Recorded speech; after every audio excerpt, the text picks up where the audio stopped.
think we're good. So I'm gonna go over there and I'm gonna close the door, but you'll hear me doing the welcome.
Good afternoon, everyone. Welcome to this Fall 2012 series of the virtual seminar series offered through the Center for Disaster Research and Education. Today it's my pleasure to introduce our speaker, Colonel Edwin Hurston, and the title of his talk will be Defense Support of Civil Authorities. He serves as the Director, Coalition and Non-Beneficiary Healthcare Programs within the Office of the Assistant Secretary of Defense for Health Affairs.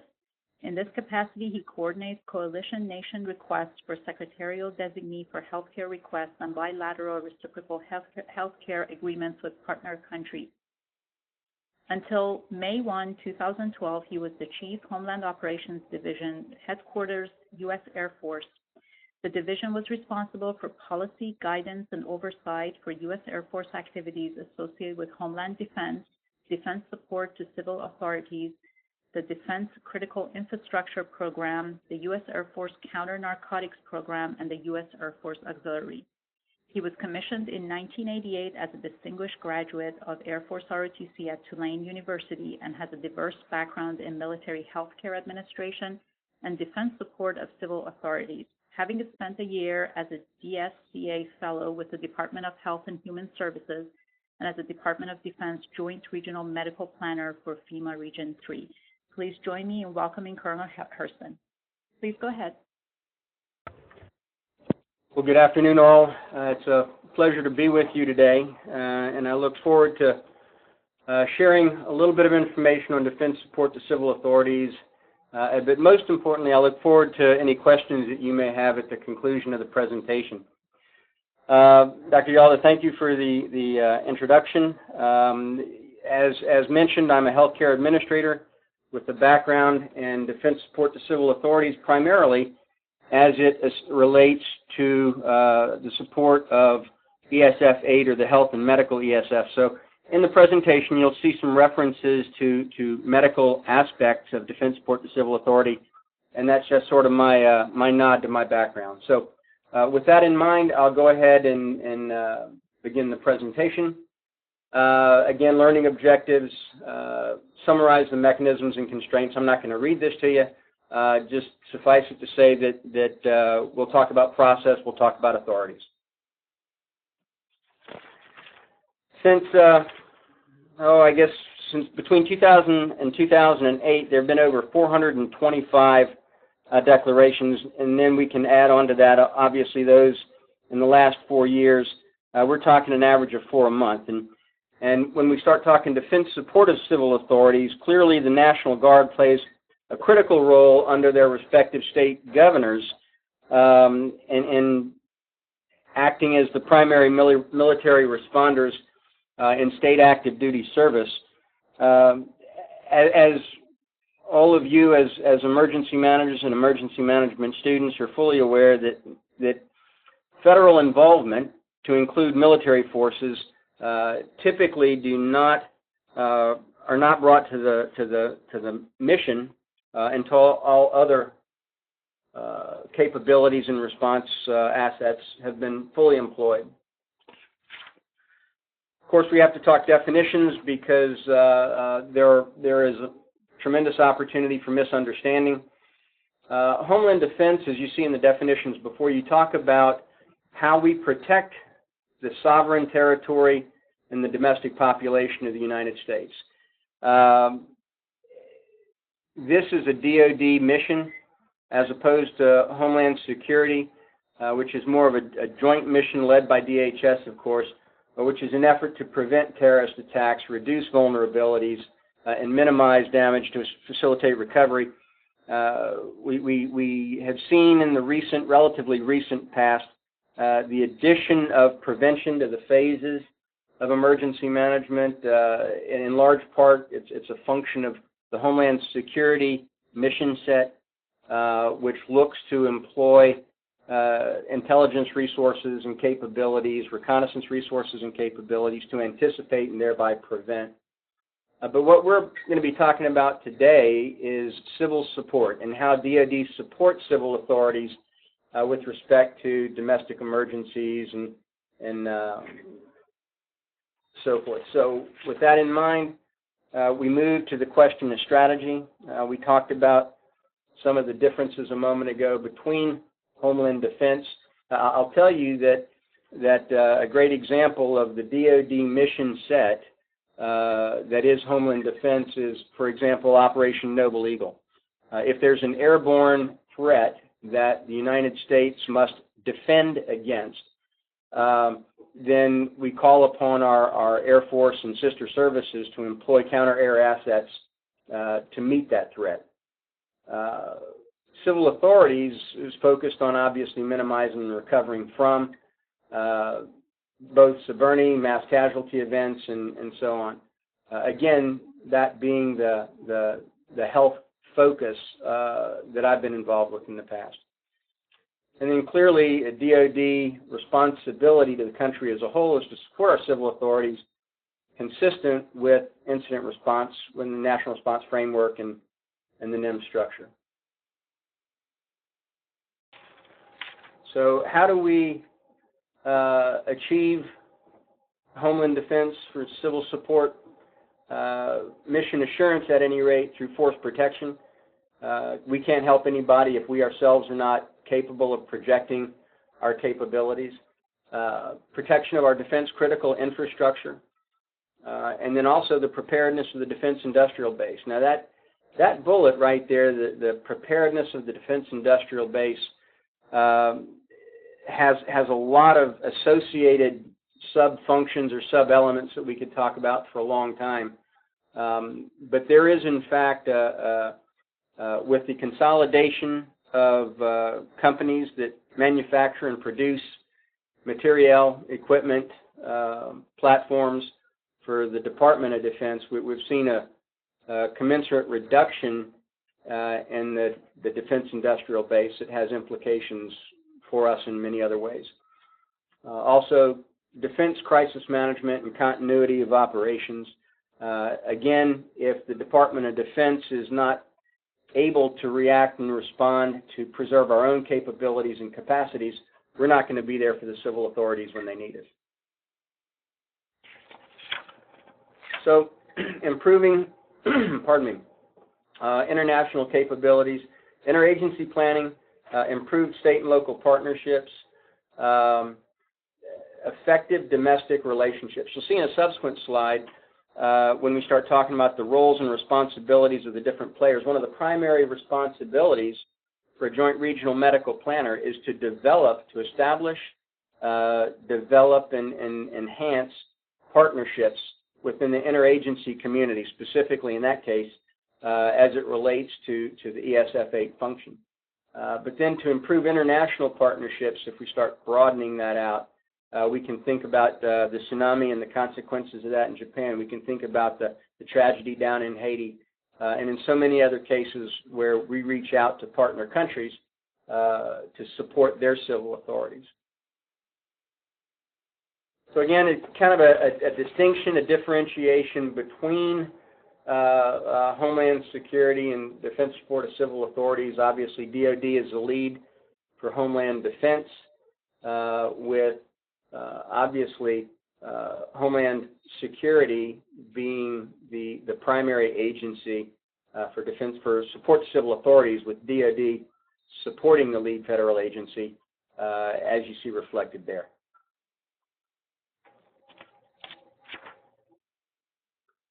So now we start talking about, what is in fact defense support to civil authorities. Obviously, that which is provided by, and this is an important distinction when we see U.S.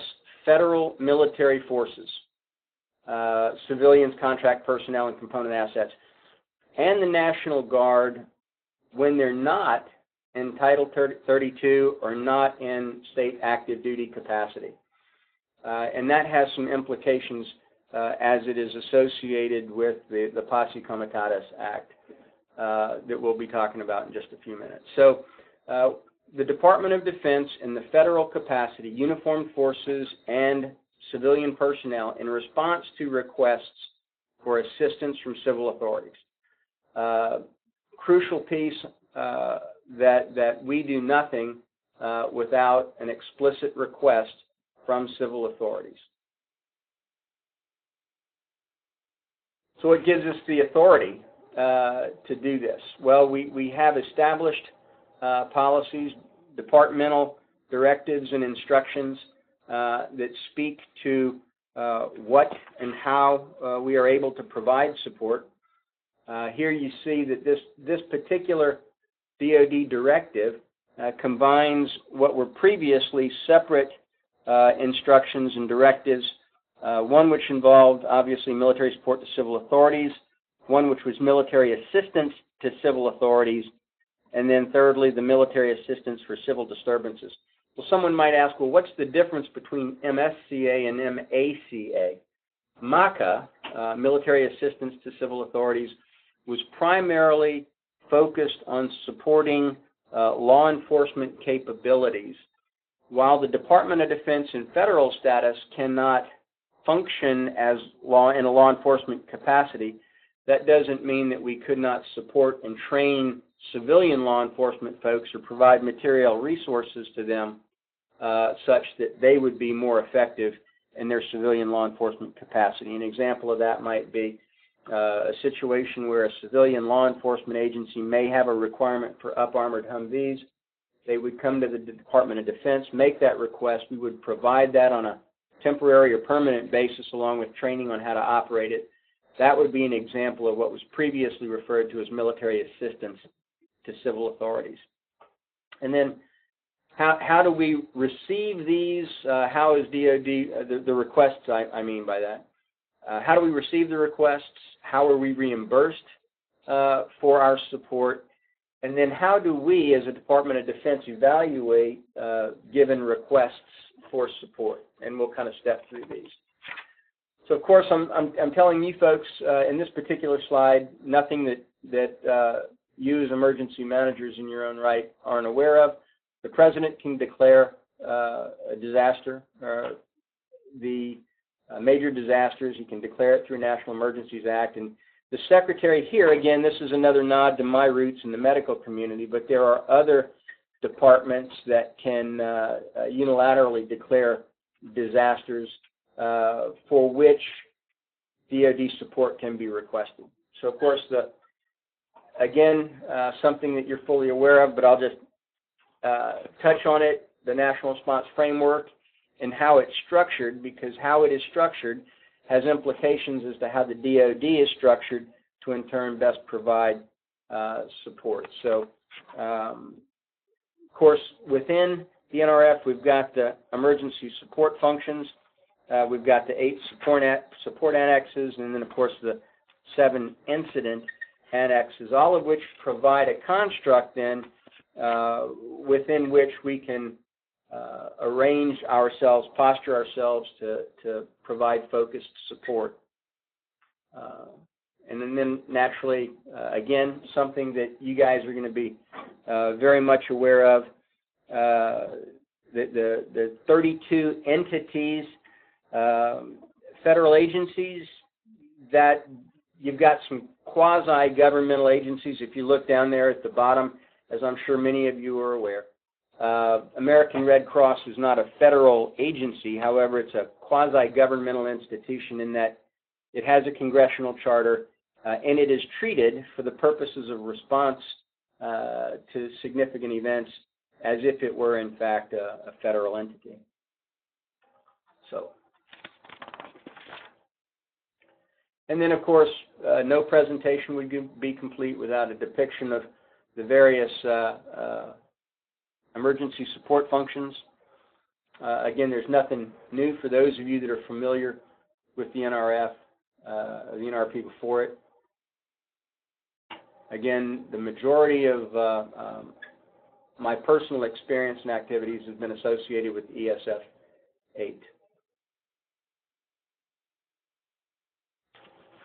And again, another graphic that you may be familiar with. The only reason I include this in here is to clearly demonstrate how far into the process the entire community is before a request actually makes it down to the Department of Defense, where we are then able to address it. And I'm speaking specifically here to the oval at the bottom, the Joint Field Office, where that request for assistance will be translated into a mission assignment down at the 6 o'clock position if this were a clock. So as we look at it, the red arrow, of course, is the flow, the process. The boxes are the who. The ovals are the actions, and the triangles are the various declarations. And key to this, of course, is that, states, being sovereign entities unto themselves, have other mechanisms available to them. Their various compacts, emergency management assistance compacts, and other support agreements that they may have in place, both locally within state jurisdictional communities as well as beyond. So with that kind of as a basis, we talk about defense support to civil authorities, how we are going to plug into that process when it is not a Homeland Defense mission. So DoD, as I mentioned earlier, we are clearly in support of domestic civilian authorities, and that always, all caps, I'm not screaming at anybody, but I'm just trying to emphasize the point that the Department of Defense is always in support of civil authorities. But Colonel Hurston, you might say, wait a minute, didn't we see General Honore rolling into New Orleans taking command of the city? No, we didn't. We saw General Honore reacting in response to a request and asserting himself and ensuring that the defense resources being employed in that response were being administered judiciously, and that all of the responses were being integrated. Was that his role? No, you'll see in a minute that that's the role of the Defense Coordinating Officer to whom he was responsible.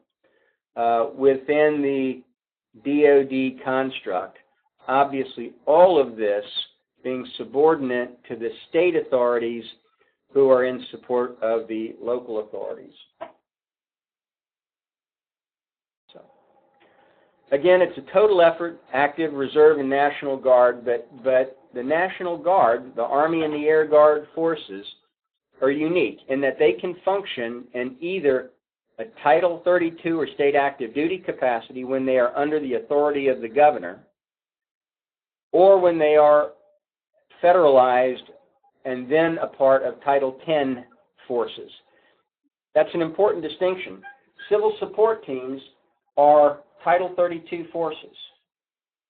So your civil support teams, for those of you that are familiar with them, are capable of responding to a CBRN event and collecting samples to then permit analysis so that the responders know what they're dealing with.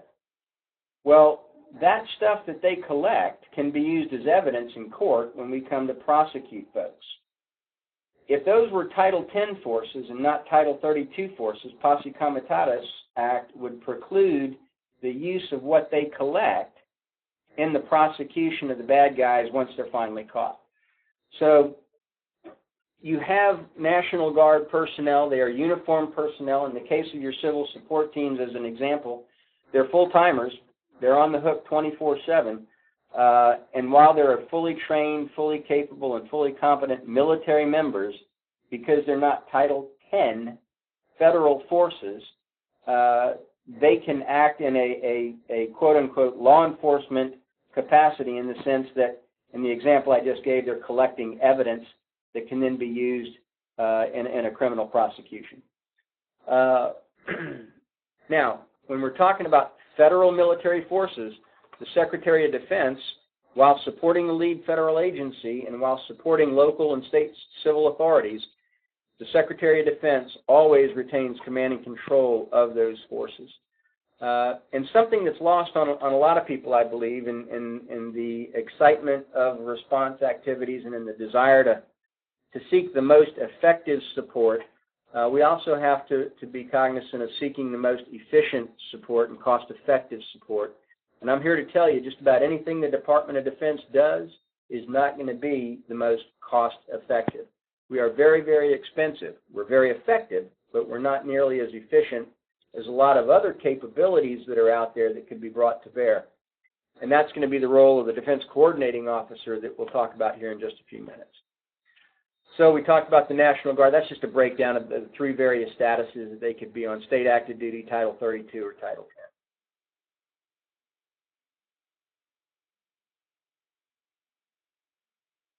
We talked about briefly some of the restrictions associated with the employment of uniformed forces. Obviously, all responses are local, all disasters are local. So the expectation clearly is that local and state resources are going to be pushed to the mission first. DoD are used only when response is beyond the capabilities of civil authorities, and as I mentioned, it is on a reimbursable basis. And we will use minimum essential resources. Again, a reference to the Posse Comitatus Act, which means Title 10 forces are not permitted to engage in law enforcement activities. And some examples of those we talked about, and the purpose, I should say, was that we did not ever want, it was the intent of our legislature to not have the military forces of the U.S. become a national police force, or as in many of our partner countries, like a Guardia Civil, you know, the National Guard police force. It prohibits the use of the military for law enforcement purposes because that is clearly a civilian mission responsibility. Certainly that is the way our federal government has elected to provide policing resources. Does not apply. Now, among the uniformed services, we count the Coast Guard. They are not a part of the Department of Defense, obviously, but they are among the uniformed sources, as is the U.S. Public Health Service, I'll add. But the Coast Guard is not a Title 10 entity, primarily because one of their huge roles and functions, one of their primary missions, is to preserve the laws of the state. National Guard, I'm sorry, is to preserve the laws of the country and the state when civil authority is not available. With respect to the Coast Guard, they are a law enforcement entity unto themselves, which can be federalized in support of the Navy when we have full mobilization, primarily to protect ports and approaches. With that said, we have Coast Guardsmen deployed today in combat zones or areas of responsibility, if you will, across the globe. So a nod to our Coast Guardsmen out there. DoD can't support, or we can't compete with private enterprise. We must remain under military control, and we support, DoD support requires Secretary of Defense approval and is subject to competition with other mission priorities. So obviously when we start talking about the criteria that are used when assessing a requirement here in a minute, you'll see that clearly they bounce it up against mission readiness and whether or not we're able to execute the DoD's primary mission, which of course is fighting and winning our nation's wars. So what kinds of things do we do? These are just obviously lists of types of activities we have and are prepared to support civil authorities with.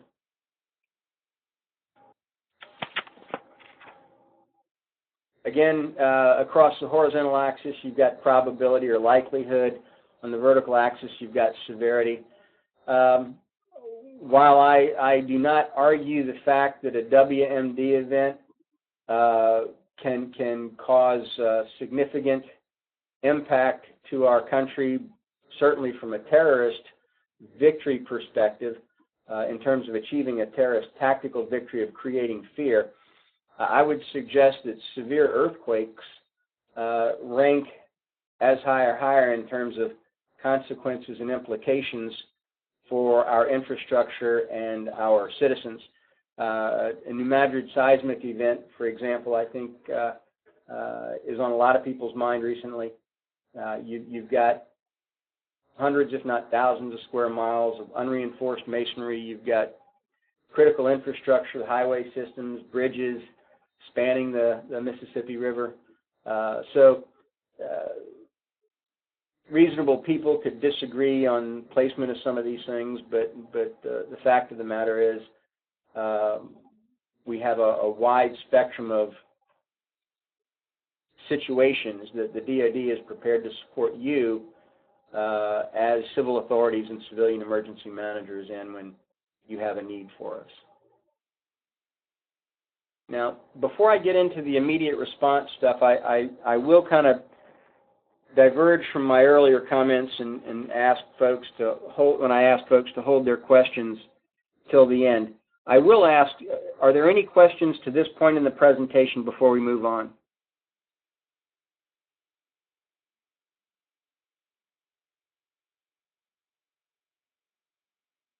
Okay, hearing none, we'll press. The Immediate Response Authority is an authority that has been granted by DoD instruction and by service regulations and instructions to local installation commanders, where they say if you are approached, and forgive the hokey little graphic here with the guy on the phone, but I think it makes a point. When you've got someone in your local community that has a condition that is immediate, that requires you and what your unique capabilities might be to save lives, prevent human suffering, and mitigate great property damage. Now, those are some pretty wide range of things that would constitute prevention of human suffering and mitigation of great property damage. So this gives local commanders a significant latitude to engage with their communities to support them. But you'll notice down in the bottom right-hand corner, there is an expectation that immediate response will be limited to a window of about 2 or 3 days, beyond which it's not immediate response anymore. And the expectation is that state and federal authorities will have the mechanisms in place to formalize that request through the established procedure.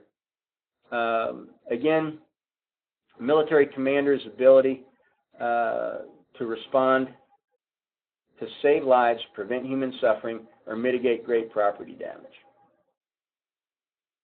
The urgency does not permit advanced approval, and you need to fall back and regroup after about 72 hours to make sure that there is that same level, that same sense of urgency for your involvement. I will tell you that some years ago, there was a disaster in the Midwest, and a reserve hospital commander deployed his forces, did not bother to notify his higher headquarters after having mobilized his people for about 2 or 3 weeks. Sought reimbursement for the material that had been used, and he was promptly fired because he violated all of the caveats associated with providing immediate response authority. And these are just some examples. We talk about the air compression chambers. We're talking about dive chambers and those that would, they're used both for altitude as well as depth. Aerial, or more accurately stated, aeromedical evacuation, which is fixed wing. And here let the Air Force guy in me step up and share with you a distinction. When you're talking about patient movement, and when you're in a joint or combined environment or an interagency environment, words are important. Medevac, which people often think of when they think of moving people by air, medevac is actually a term reserved for rotary wing aircraft. So if someone says medevac, you're talking about an Army helicopter. If someone talks about aeromedical evacuation, or AE, or they want to refer to AE, aeromedical evacuation, for fixed wing, those are two different. So if you turn and you talk to an Air Force guy and you say you need medevac, he's going to think you want an Army helicopter. If you need to move patients over long distances via fixed wing platforms, again, to avoid the need to define terms or clarify confusion, you're looking for aeromedical evacuation. And then, of course, we've got medical support at Keesler for Ivan. We've got the cases of patient movement that everyone will require from will remember from Katrina out of the Louis Armstrong Airport. And then you've got some other non-medical examples there for you. I will tell you the MAPE systems or the MAF systems. We just lost a C-130 recently doing firefighting operations. Those are some extraordinary capabilities that your Air Force Reserve brings to firefighting. Transportation support, and then one thing that's not reflected here, and we can go through each of the ESFs and talk about the level of support that the DoD provides, and you'll see DoD reflected in all of the emergency support functions, which I think we'll talk about here in a few minutes.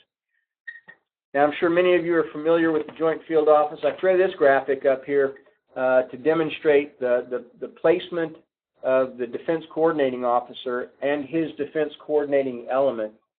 Part of the Unified Coordination Group, and they are there to provide the first, reality check on requests that come to the Department of Defense.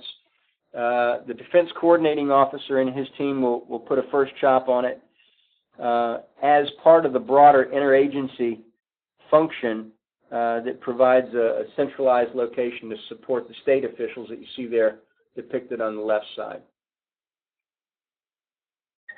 The DCO, the Defense Coordinating Officer, is a federal commissioned officer, typically a full Colonel 06. They are, you have Defense Coordinating Officers assigned to each FEMA region, along with about a 10-man Defense Coordinating Element, 10 or 12 people, that are full-time personnel on active duty status. They may, in many cases, they're reservists who are on active duty status, as opposed to regular officers and active duty personnel. But they are there. They're affiliated with the FEMA regions, and of course, they can deploy between and among and support, multiple regions as necessary. This is an example of a disaster field office. So what exactly does the Defense Coordinating Officer do, and what are the roles and responsibilities of those that support the Defense Coordinating Officer? We talk about the DCO and his staff element, Defense Coordinating Element. He basically represents the Secretary of Defense with, quote-unquote, boots on the ground. He validates the action request forms. He accepts mission assignments from the Federal Coordinating Officer, and he exercises command and control, or C2, over DoD resources supporting the mission assignments that have been tasked to the DoD. That is, assuming that a joint task force, a DoD joint task force, is not established, at which point the commander of the JTF would be responsible for overseeing C2. The second bullet, these are positions that I think a lot of folks are unaware of, and as a result, emergency managers across the country oftentimes overlook a fantastic resource in terms of understanding how the DoD can support. The emergency preparedness officers, they're reservists performing duties in support. They are your individual mobilization augmentees as a requirement for what's referred to as a good year for retirement. They only have to work 24 days a year. I will tell you that these guys and gals spend a whole lot more time than that wearing their uniform.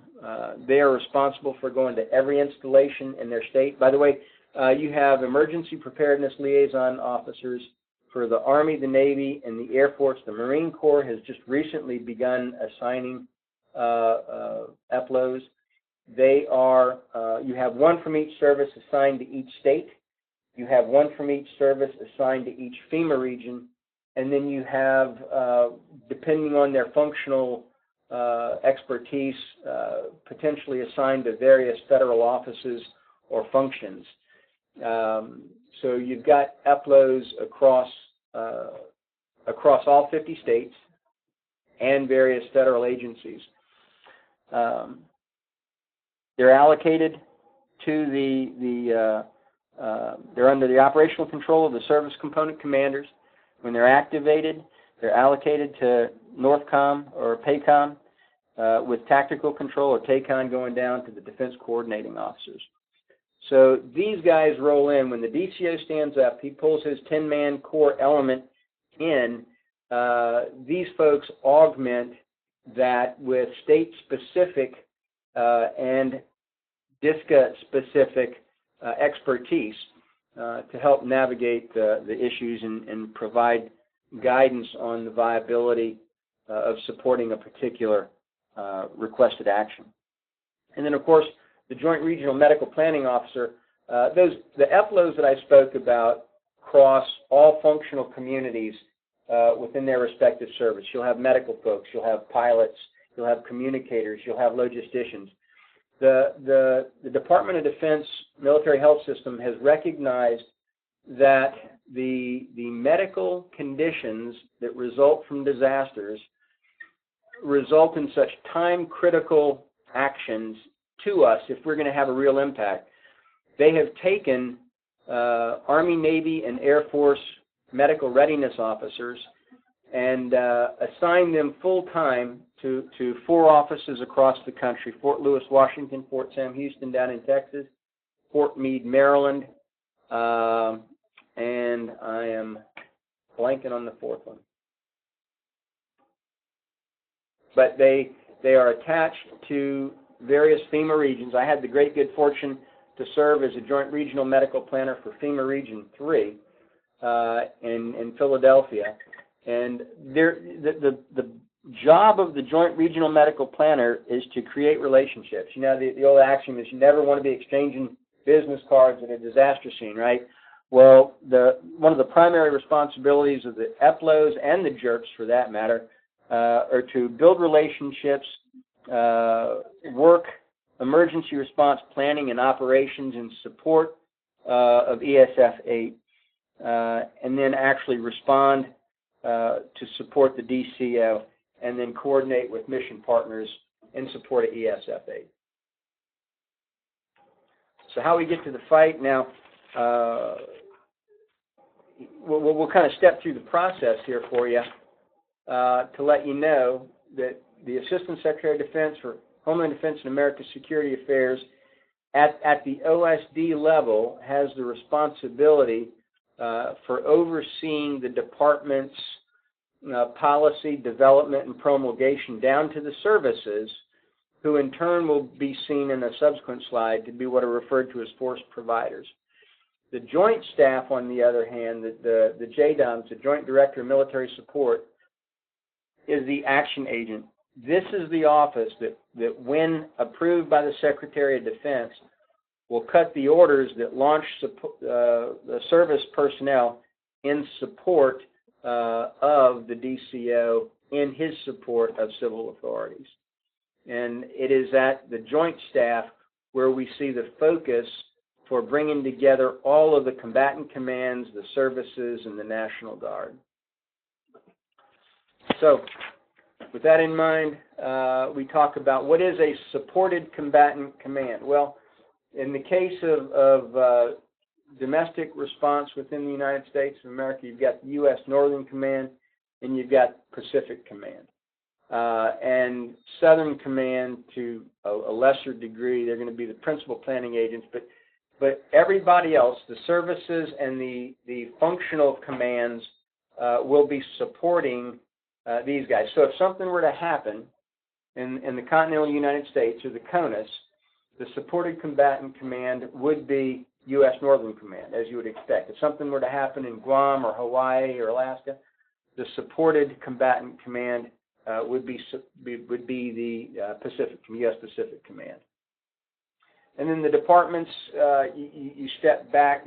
The supporting combatant commands are typically going to be functional commands like U.S. Transportation Command and so forth. The departments are where the bulk of the military, the uniformed support will be. And their responsibility is to establish all those policies and procedures to make sure that they can get the right people with the right stuff and the right training to the right place at the right time. And, oh, by the way, those departments also must ensure that they are appropriately requesting reimbursement for what they provide. Again, we go back to the previous comment on the fact that we carry a price tag, and it can be a pretty hefty price tag. So how do we respond? We talked about immediate response authority. In many jurisdictions, the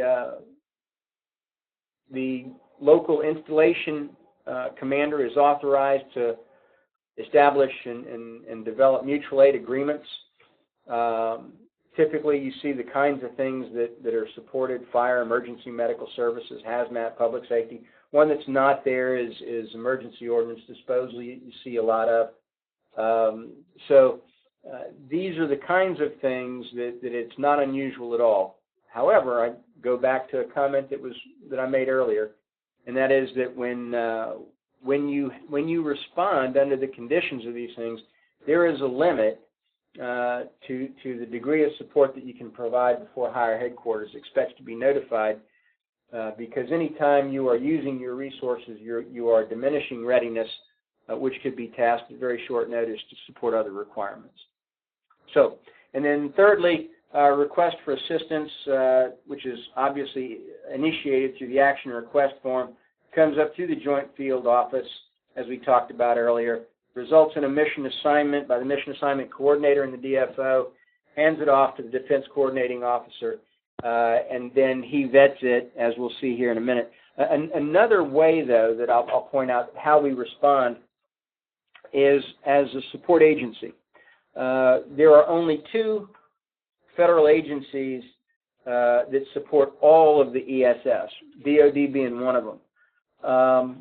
And we can often be, if you will, subtasked by the primary agency of a particular ESS. So, for example, Health and Human Services, and I go back to my medical roots, Health and Human Services could be tasked to provide a particular level of support. They then look to their support agencies to identify the capabilities and capacities to meet that requirement. They, in turn, can look at the Department of Defense and task us. So even though the primary mission assignment coming out of the DFO goes to Health and Human Services, that doesn't mean that it wouldn't necessarily be supported by military or uniformed personnel. So, and then here's a graphic that just kind of depicts how it happens, how it's requested, how it is sent from the DCO up to the Office of Secretary of Defense, how it gets vetted through and by JDOMs, and then how in turn it gets pushed down via execute orders or deployment orders, from the JDOMs to the combatant commanders of the services of the various agencies. Now, an important data point here is that the combatant commanders, when the request were to go, for example, from the DCO who's working in support of the NORTHCOM commander or the PACOM commander, this is really more relevant into the Pacific theater because within the continental United States, the U.S. Northern Command has minimal assigned forces. The majority of the forces that are in the continental U.S. are assigned to the services, whereas in the Pacific Command, they, quote-unquote, own the forces that are in Alaska. They own the forces in Hawaii, Guam, Japan, Korea, so forth. So when a request comes in to the Defense Coordinating Officer, he syncs up with the supported combatant commander who can exercise their authority using their own organic forces with the authorities provided, in the standing DISCA X order, execute order. So as long as as long as the restrictions and prohibitions are followed, as long as the DISCA X order provisions are in accordance with what the combatant commander is approving, he then can go ahead and execute that without it having to go all the way back through JDOMS.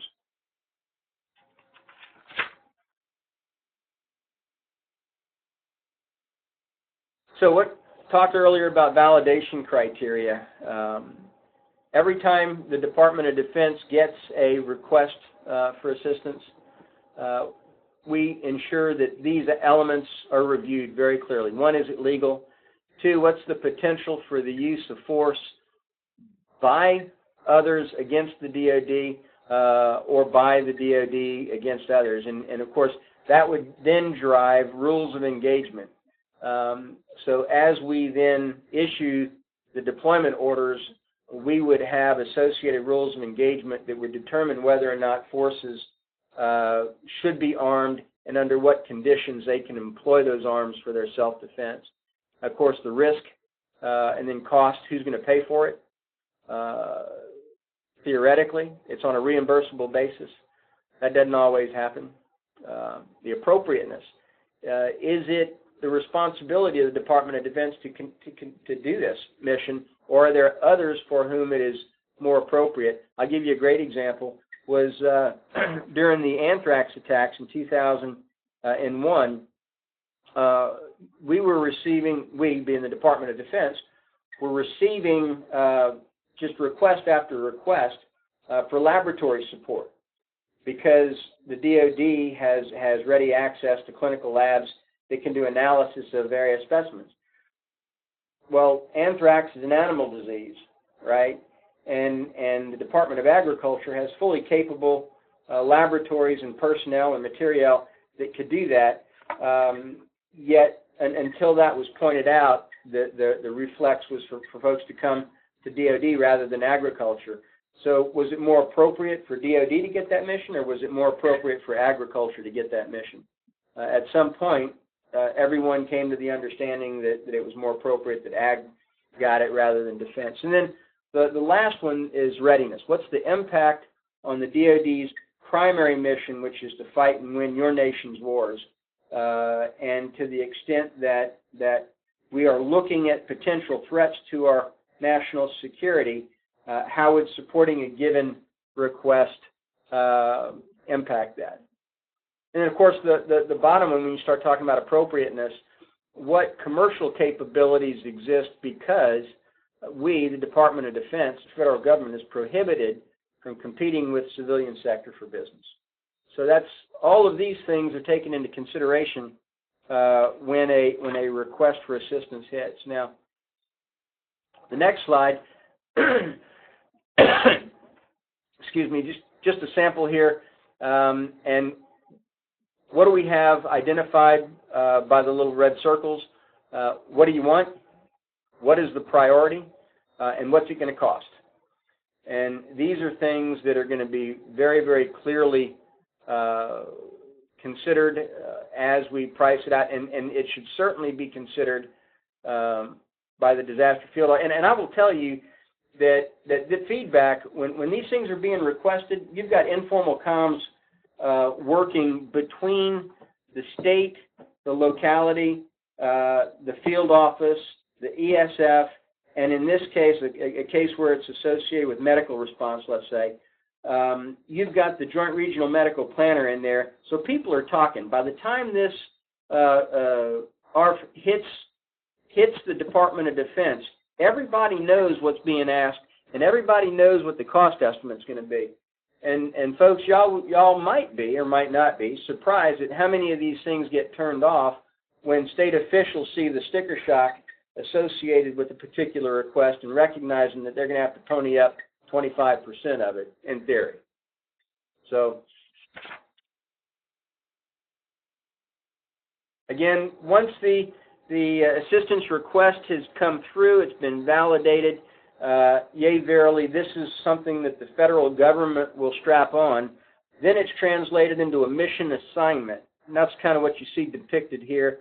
The mission assignment comes out of the defense, the FCO's shop, field office, signed out with the tracking number to a specific federal agency. We're talking about DOD, obviously, for the purposes of this briefing. And then who's signing off on it, and what's it going to cost. Now, because so many things that we deal with, and again, this is kind of a nod to my medical roots, but recognizing that we don't always have time. One, there are some circumstances that we will see in many of the disasters that we respond to. The likelihood of requiring, for example, a rotary wing lift, temporary treatment facilities and staff, and then patient movement. Because this is such a common thing, we know we're going to have to come back and ask for this.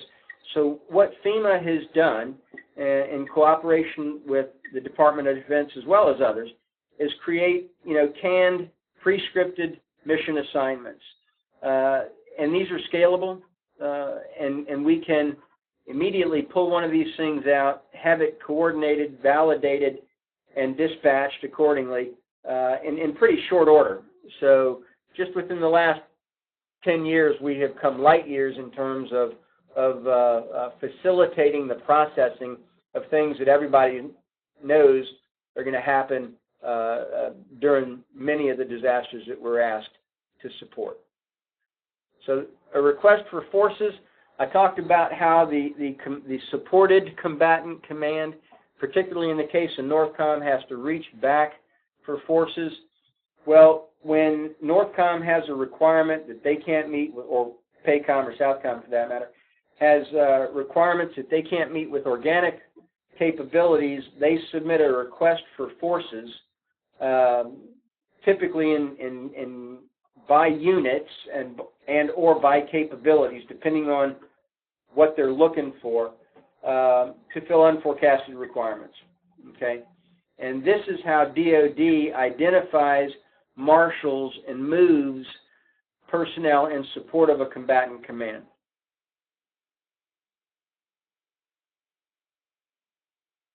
Well, much like the prescripted mission assignments, the Department of that FEMA identified, the Department of Defense recognized that to vet all of the requirements and to execute orders giving direction, guidance, and authority to the services, that is a cumbersome bureaucratic process. And in order to facilitate movement, they've created what is called a standing execute order, a DISCA standing execute order. And that identifies by category various forces that can be reached out and touched with a single vocal approval that gives the Joint Chiefs of Staff the authority to validate and launch the standing exords. Now, within those exords, they too are scalable, and you're not going to push everything out the door that you have listed. It's going to be tailored to a particular event, given the requirements that are identified.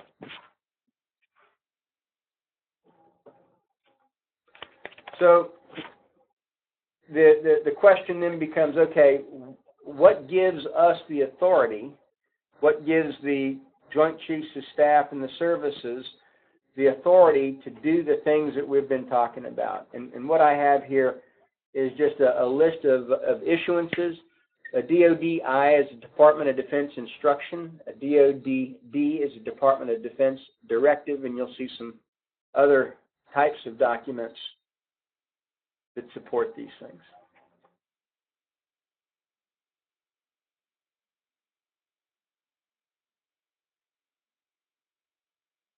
Now, I neglected to ask how many folks do not have the slides available to them. If I had done that, then that may have influenced the level of detail that I provide. For those of you that don't have the slides in front of you, I apologize for that. Okay. Now, I will tell you that on the slide now, DODI 605517, DOD Installation Emergency Management Program. This is a relatively new or certainly revised issuance that ensures that the military departments are aligned with presidential directives, and that the DOD has a steering group of subject matter experts that are available to provide guidance to the services on how to best posture themselves at the installation level. So as we're coming up on the 1 hour point, again here you have these, we can certainly make my contact information available to folks if you have questions that we don't get to here. Questions on here then. Say again, please? There's 2 questions that can Oh, got it. Yeah, sure. See if I can make them simple for you. There's the first question, there's the second Got it. question. Okay. So Scott, we have a couple of questions.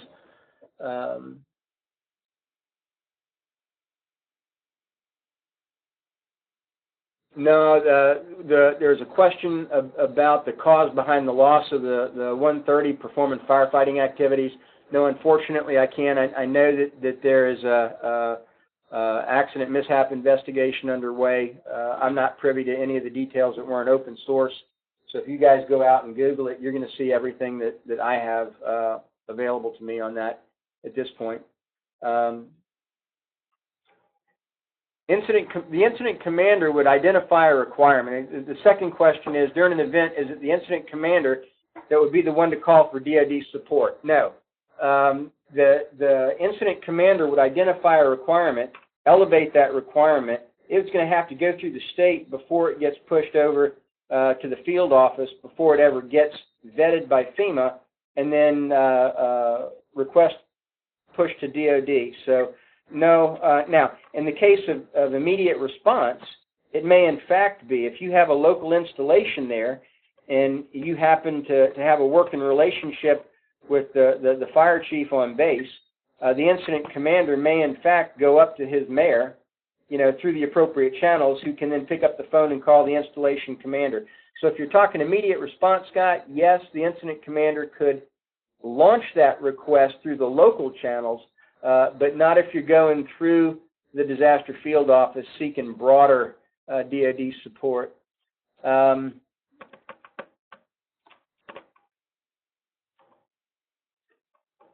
it. Okay.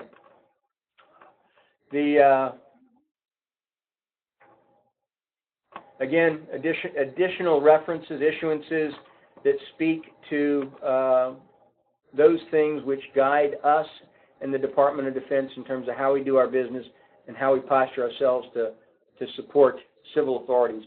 So I have left myself precious few moments to take questions. I apologize for that, but clearly I will gladly make myself available for questions offline. But with that said, do I have any questions from the group?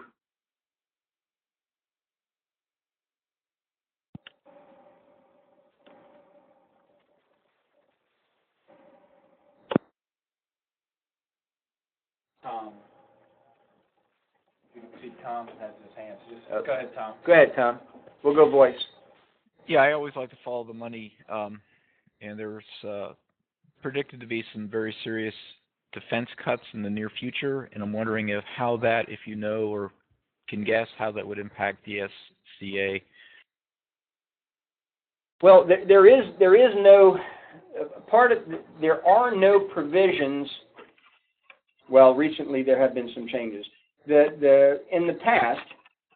the recent past, the Department of Defense was not authorized to request funding specifically in support of DISCA ops. With some of the recent changes, they've loosened that a little bit, but the short answer is the Congress budgets for the Department of Defense to fight and win our nation's wars. There are dual-use capabilities, obviously, Humvees, helicopters, aircraft, that can be employed in disaster response, obviously. But in terms of funding for DSCA, we have not traditionally been authorized to fund specifically for DSCA. We just provide the support with assets that are available for our primary mission, which is, as I said, fighting and winning your nation's wars. I don't know that I answered your question. Yeah, that was helpful. Thank you. Okay. I will tell you that follow the money. Like a lot of local jurisdictions have learned over the years, if you're not tracking how you're spending your money and how you're employing your resources, you can't go back to FEMA asking for a reimbursement. Likewise, if the DOD is not tracking costs, we cannot go back to FEMA and ask for reimbursement either. So we find ourselves in that same kind of situation. A lot of things have been written off. A lot of AirVac stuff that was executed in the interest of expediency have been written off to flying training rather than disaster response ops. Oh, that actually came out. Any other questions? Keith? All right. Here, let me. Yeah, I have a couple of friends who are federal firefighters on military bases, and I know that they quite frequently respond off base to just like routine structure fires. I think I caught it. Is that under the mutual aid agreement that those are done without like kicking it up the chain of command, and they're just able to respond to those? Indeed. That would be a great example of a mutual aid agreement. I can tell you that out in Nevada, we also have medical mutual aid agreements. I mean, it's very, very common to see Air Force ambulances responding to traffic accidents when the Air Force installation is closer than a civilian ambulance station. So, yeah, that's a perfect example of a mutual aid agreement that your colleague's installation commander has reached with the local jurisdiction, yes. And as I said, much as with the immediate response, there are limits. So if that structure fire were to continue to grow and expand to other buildings or facilities, there reaches a point at which that installation commander has an obligation to notify his higher headquarters to make sure that he doesn't exceed his authority.